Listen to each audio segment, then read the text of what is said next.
Indeed, town meetings, meetings with people of Central New Jersey, residents of the 12th Congressional District, are fairly routine for me. And I look forward to the give and take. I look forward to learning from you. I'd like to begin by talking a little bit about where we are, what I've been doing in Washington, give you a report, and then listen.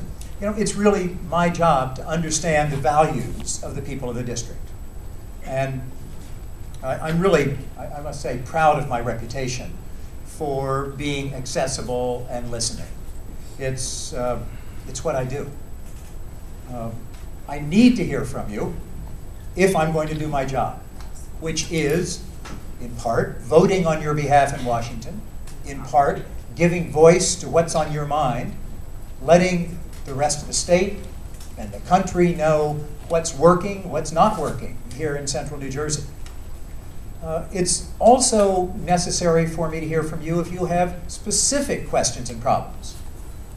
And tonight's meeting, like any public meeting that I have, is for me to hear from you about whatever is on your mind. If, however, you think it is something of a personal concern,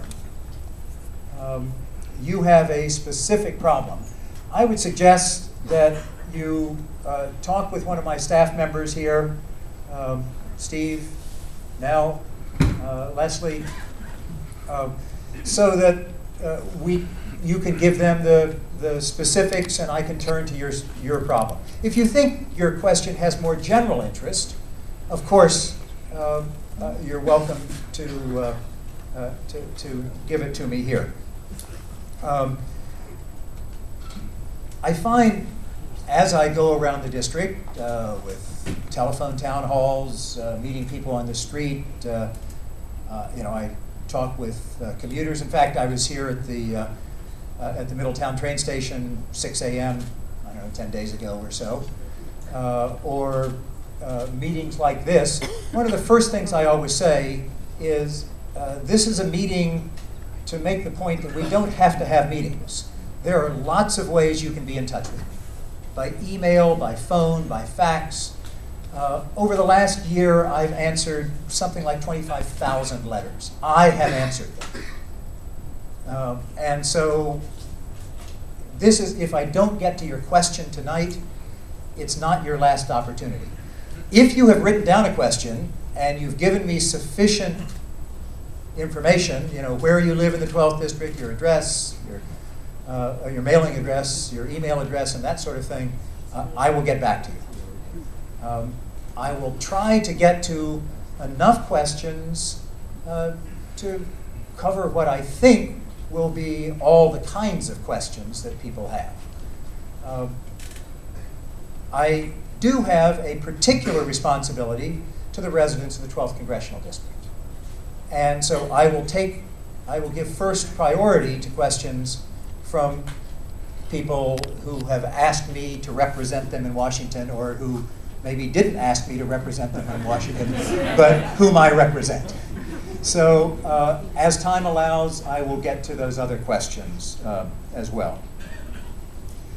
Most of the concern I hear from people, certainly healthcare is an important one, but the overall economy, jobs, unemployment,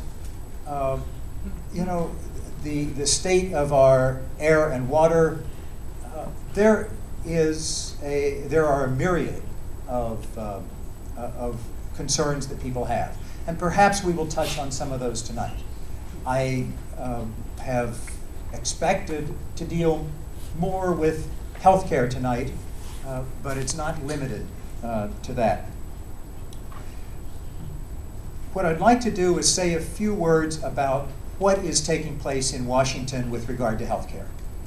The healthcare legislation that is taking shape, 3 slightly different bills in the House of Representatives, 1 bill and maybe 2 or 3 others in the Senate.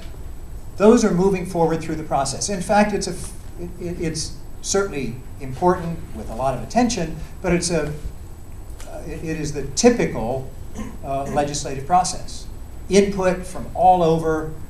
The committees do their thing. They come out a little bit different after they've gone through each committee.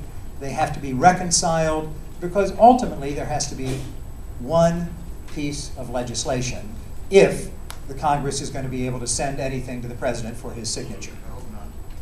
So what I will be talking about tonight is what I see taking shape. Now, I voted in committee. I sit on the Committee on Education and Labor, one of the committees I sit on, in addition to Natural Resources, the Permanent Select Committee on Intelligence, and the Select Intelligence Oversight Panel. And in that committee, Education and Labor, we voted on one version of this legislation. So I can talk about that, but I will actually probably talk about the legislation that seems to be taking shape, going through the 3 committees in the House. I can't say much about the Senate. Most members of the House will tell you that the Senate has mysterious ways. So I will try to give a brief summary of the 3 parts of the health care bill. Why are we doing it? First of all, although health care is excellent for some Americans, particularly if you have a good diagnosis and access to treatment, you can't do better. It's why the King of Jordan comes to the United States for health care, and others. But on average, Americans are living sicker, dying younger, and paying far more than you should pay, than you should live, than you should die, or compared to anybody else in the world that we would want to compare ourselves to.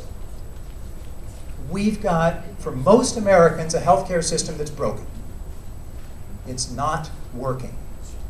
So the question is, how can we make it work for most Americans?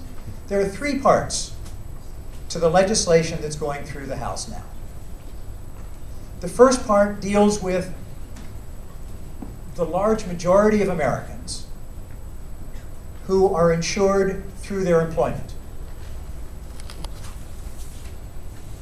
They will have some kind of private insurance offered by the employer. There may be some selection, there may not. What this legislation would do, again, as it's taking shape, it's not written in indelible ink yet, which is one of the reasons why tonight's meeting is useful. There is still an opportunity for input.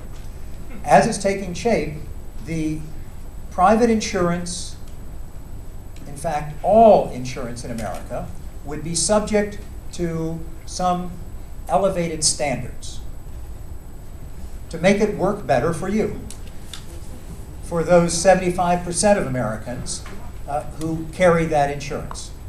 For example, there would be no lifetime cap. A lot of people are astonished to learn after their kid has a particularly unfortunate, long-term, expensive problem that their insurance company says, oh yeah, we pay the first $100,000.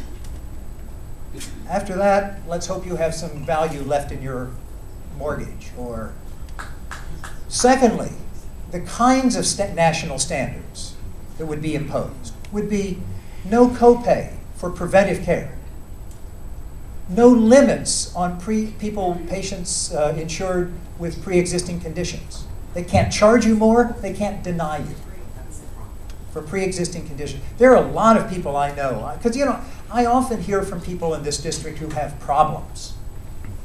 They want to start a small business, or they've been laid off, or whatever the case may be, and they find when they want to make that transition, they can't.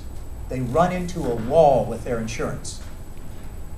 The first wall is cost. The second wall is denial of coverage.